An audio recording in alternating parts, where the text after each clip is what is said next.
You have acquired the hat. Keep it, officer. It looks good on you. His hands are clean and well manicured. This is a man who knows the importance of appearances. My name is Charles Vildrouin, and I am an official with the coalition government. I work for the Institute of Price Stabilité on assignment from Sur-la-Clé. I heard you talking to my friend outside. Very good. Super. I am here to assist you in any way possible.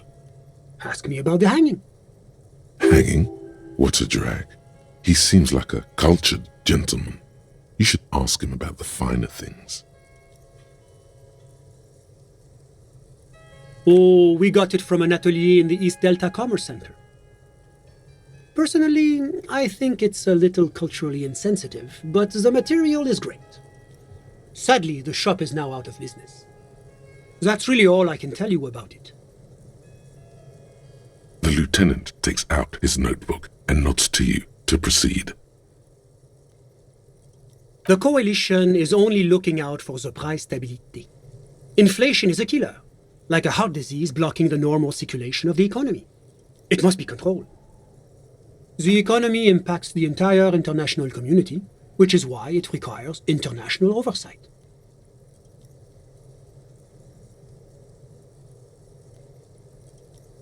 It is the most important thing. It's the central goal of any sound monetary policy. Maintaining the price stability is essential to maintaining high levels of economic activity, which is essential for maintaining high levels of employment, which is essential for maintaining the social stability. Basically, it makes sure the price of bread doesn't change. Précisément. Too much inflation, bread becomes too expensive. Too much deflation, it becomes too cheap for bakers to produce. That's why the Institute of Price Stabilité works to keep inflation just below 2%. But not too far below, no. Too below is also bad. Below, but close to 2%. The coalition believes in the importance of informing the public about the benefits of the price stability. Transparency is one of our principles. Would you like an informational pamphlet? A sound monetary policy is essential for addressing uncertainty. Stability is the raison d'être of the moral intern. It's the reason why I identify as a moralist. But oh, I don't have my leaflets on me today. That's too bad. You can always call our information line. Making information available is part of the moral intern's commitment to transparency. La communauté internationale is what Revacholians colloquially call the coalition. In other words, the nations that stopped the disaster of the revolution. It's the international organization for moralists, hence Moralist International. The Institute of Price Stability is just one of its many mind babies, as is the coalition.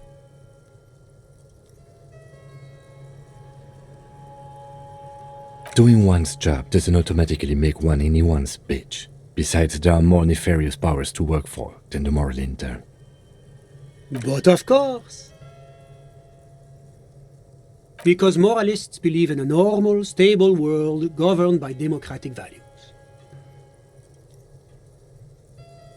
The Occident is part of the normal world.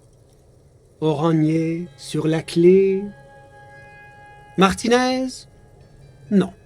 Martinez is something else. Revachol is generally difficult. It's led by an interim government, which means it hasn't yet achieved full democracy. But they are working towards it. You're all doing very well here, relatively speaking.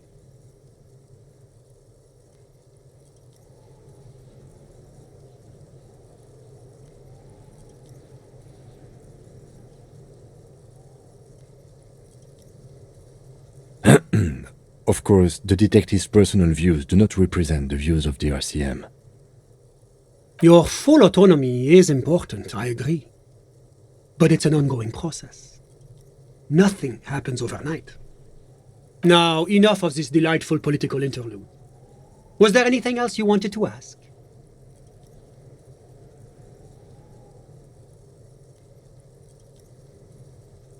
Well, I'm renovating it. It is an interesting project. The building used to be a 12-story skyscraper before the cannons took the top 4 stories off. This, of course, happened when the coalition forces landed here. You could say I'm undoing some of the material damage the international community caused when we arrived here. What's there to say? Sur-la-Clé is a modern, urbanized country that measures very high on the Human Development and Freedom Index. Mostly, though, it's known as the executive heart of EPIS. Moreover, it is a great sponsor of less emerged countries. Revachol is only one of its many darlings whose progress it supports and cherishes. Darlings? That can't be an official designation. Because a great percentage of Revachol's culture hails from Sur-la-Clé. Its language, its people, its cuisine even. Or at least in the downtown La Delta area. Jamrock and other parts of the international zone have been mercifully spared of Sur-la-Clé's love for meatballs and mashed potatoes. Oranje is an exemplary nation who, as a core member of EPIS, contributes 28% of our annual budget. Next to Sur-la-Clé, Oranje is probably the most prominent member of the international community.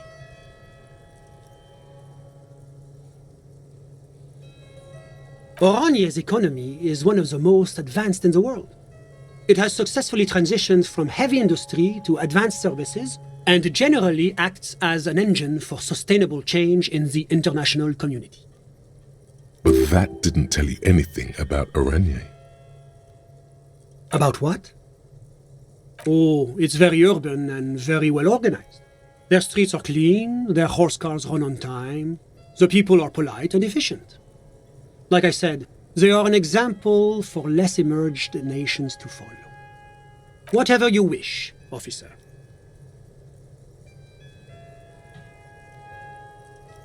Ah, my friend.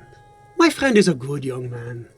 His family immigrated here from Kedra, and life has not been easy for him. But he understands the importance of education. He has taken his future into his own hands, and that's all that matters. Kedra is a candidate member of APIS. But, between you and me, their potential membership is a more contentious issue. That it's never going to happen. They entered negotiations in 21, and it's been pending ever since. EPIS is a very special program developed by the Moral Intern to support certain Occidental nations. It began as a unified system of weights and measures, which proved to be a wild success. Nothing but kilograms and centimeters as far as the eye can see. God, yes, sweet standardization, the backbone of rationality and commerce. It was such a wild success that we expanded it into an economic union for the processing of steel. Another success. And between you and me, the Moral Intern feels emboldened by this success. Emboldened to take EPIS to the next level. Why, it stands for progress and stability, like the Moral Intern as a whole. It's been such a wild, extraordinary success thus far. We are very excited to take it to the next level. A supranational political alliance. The United States of Occident. You mean Revachol? No, it's going to have transparent democracy. It's one day going to be a candidate member of EPIS, sure. Except that candidate members never become full members, do they? No, candidate members do become members. Why do we even have the whole system in place if they don't? It just takes time. Time and evaluation. But we were talking about my friend here, not politics. How did any of us become friends? Bad things happening on the Insulindian Peninsula? Oil platforms ablaze in the night? Civil wars lasting for years? Finally, the international community is forced to step in. One of the wonders of democracy is that everyone is allowed to have his own opinion. And not just allowed, encouraged even. Have you ever tried debate? There's a joke here. And you know what it is. Debating. You should consider joining a debating society for adults. I hear they're oodles of fun. I used to have a flyer for one, but now that I start thinking of it, it was for an improv class anyway. It's this funny theater thing, you know? Very creative. Helps relieve stress. A chill runs down your spine as you envision a half-dozen people in professional attire standing around a chair, awkwardly pretending to be waiting for a motorbus. It's neither funny nor creative. How did any of us become friends? One of the wonders of democracy. There's a joke here. Oh, how wonderful. I've heard it's oodles of fun. Not that I have time to take up new hobbies myself. The lieutenant lets out a long, nasal sigh. Sorry, who? But I told you, officer. He's a bright young man here to pursue his education. Education is the foundation of our future, especially the arts. It is a cornerstone of our civilization. Officer, you have to understand. I can't give you his personal information. I'm sure you have your own methods and databases, right? Please don't put me in this situation. He's deeply enmeshed in the study of the fine arts, yes. As though you weren't envious enough of the boy as is. He's a truly free spirit. He likes all the arts. Perhaps graphic design, printmaking, who knows? The world is open wide for a talented youth like him. I'm just enjoying the view. Listen. A baby is crying in the neighboring apartment. No, listen. The Insulindian Bay. My friend comes and goes. I'm sure you've seen him around. He's a busy bee. A busy bee? What an odd choice of words. I'm all ears, officer.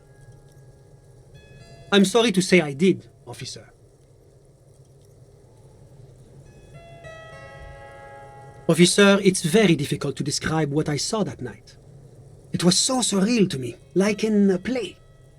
He holds out his hands and blossoms his fingers, like a drama teacher setting the scene.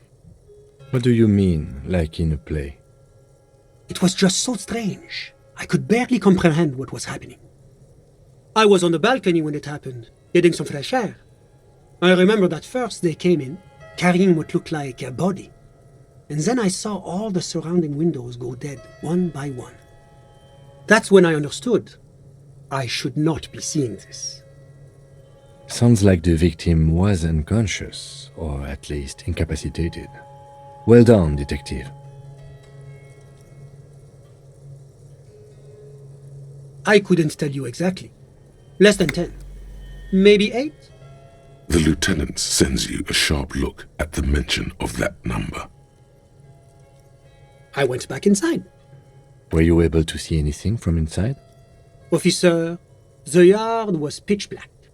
There was nothing to see, but I could still hear their voices. They were threatening to kill that poor man. All men, I presume. But again, I couldn't see very clearly. But we are fairly certain the lady driver was present. It's possible, officer, but I cannot say with certainty. It was very dark, you must remember. I believe they were mostly white, though I believe I saw 2 Areopagites among them. And I am quite certain that one spoke with a Mesk accent. Well, that's the strangest part, officer. Nothing happened. It was oddly quiet for a public lynching. Eventually, their shouts died down, and that was all. There were no gunshots, no celebratory shouts, no anything.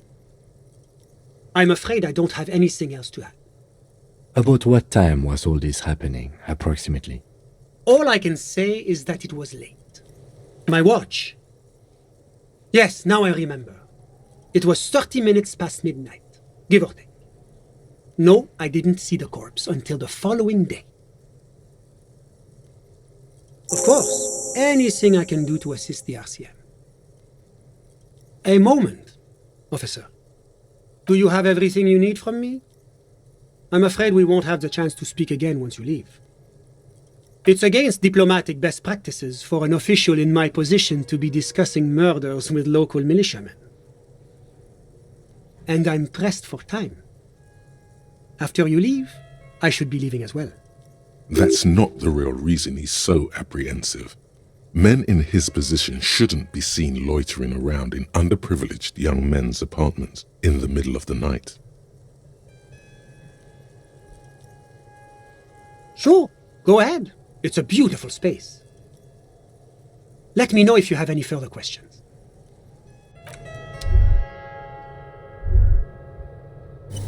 Was there anything else? Of course. I'm glad.